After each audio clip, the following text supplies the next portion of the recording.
আজকে আসছি আমার এসএফ যে বাইকটা, এটা 10,000 কিলো রান হয়েছে।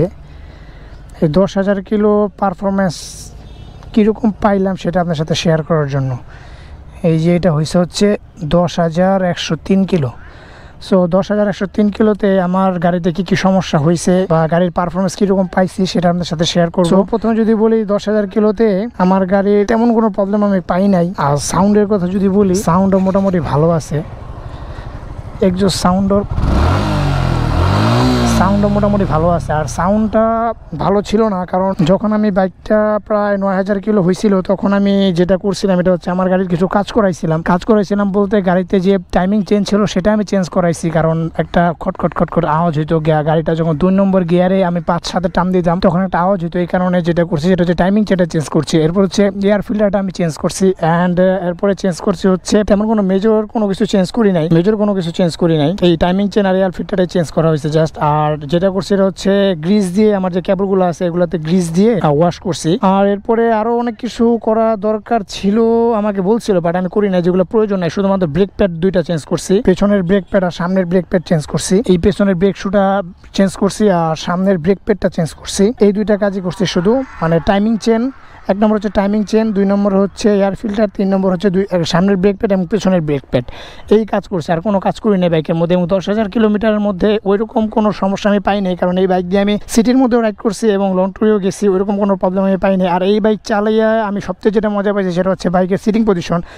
সো অতটা লিন হওয়া লাগে না বাইকটা নিয়ে। এই কারণে লং ট্যুরে যে আমি গেছিলাম এটাতে তত একটা প্যারা খাই নাই। বাট সমস্যা যেটা আমার কাছে মনে হয়েছে সেটা হচ্ছে যখন আমি প্রিমিয়াম সেগমেন্টের বাইক যেগুলো আছে, R15 বলেন, তারপরে CBR বলেন, এই বাইকগুলো নিয়ে যখন আমি এই বাইকগুলোর সাথে যখন লং ট্যুরে গেছিলাম তখন আমি একটা প্রবলেম ফেস করছি। সেটা হচ্ছে তারা খুব দ্রুত 100 ক্রস করে যেত, আমার 100 উঠাইতে খুব কষ্ট হইতো। এবং আমি ডাবল, মানে 2 জন, আমি এবং আমার পিলিয়ন নিয়ে যখন রাইড করছি তখন প্রায় 110, 9-10-এর উপরে বাইকটা উঠে না, কারণ আমিও একটু বাল্কি এবং আমার পিলিয়ন যে ছিল সেও একটু বাল্কি। এই কারণে ওইরকম টপ স্পিড আমি পাই নাই ডাবলে। আর সিঙ্গেলে টপ স্পিড পাইছি আমি প্রায় 18 পর্যন্ত আমি তুলছিলাম। এরপরে তোলা যেত, তুলে নেয় হয়তো বা 20 বা 22, 23, 25 পর্যন্ত এটা টপ স্পিড দিবে সিঙ্গেলে। বা ডাবল যদি রাইডিং করেন পিলিয়ন সহকারে তাহলে ওইরকম টপ পাবেন না। সো হাইওয়েতে যদি আমি বাংলাদেশের সচরাচর যে হাইওয়েগুলো আছে এগুলোতে সর্বোচ্চ গতিসীমা হচ্ছে 80।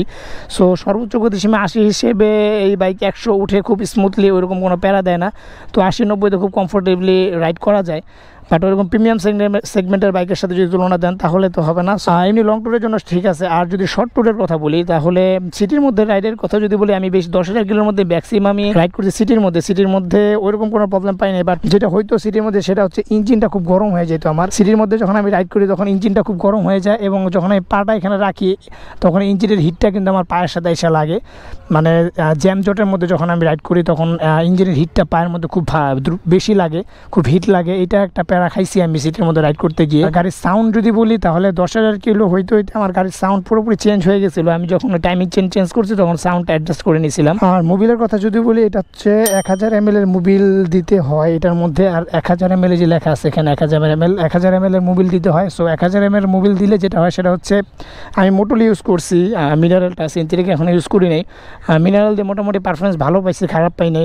700-800 পর্যন্ত ভালোভাবে চালানো যায়, এরপরে গাড়ির পারফরমেন্সটা একটু খারাপ হয়ে যায়। আর সিটিং পজিশন এগুলোর ব্যাপারে আর কোনো কিছু বললাম না, কারণ সব কিছুই ঠিক ছিল। আর হাইওয়েতে যখন আমি রাইড করছি লুকিং গ্লাসটা আমাকে খুব ভালো একটা সার্ভিস দিচ্ছে, কারণ লুকিং গ্লাসটার মধ্যে বসলে খুব ওয়াইড একটা অ্যাঙ্গেল পাওয়া যায়, পেছনের অনেক দূর পর্যন্ত ভিউ পাওয়া যায়। বাট একটা সমস্যা আমি পাইছি এটা লুকিং গ্লাস, সেটা হচ্ছে লুকিং গ্লাস যদি বেশি খোলা লাগানো করা হয় তাহলে কিন্তু লুকিং গ্লাসটা লুজ হয়ে যায়। এই কারণে বেশি একটা লুকিং গ্লাস আমি খুলে রাখি না, যখন শুধুমাত্র হাইওয়েতে উঠি তখন খুলি, আবার যখন হাইওয়ে শেষ হয়ে যায় তখন বন্ধ করে রাখি। মানে বেশি আর খোলানামা করি না, যে তাহলে অনেক ধরনের প্রবলেম হয়, যেমন লুকিং গ্লাসটা লুজ হয়ে যায়। কুইক থ্রোটলের কথা বলি তাহলে কিন্তু মোটামুটি ভালোই ভাগে গাড়িটা।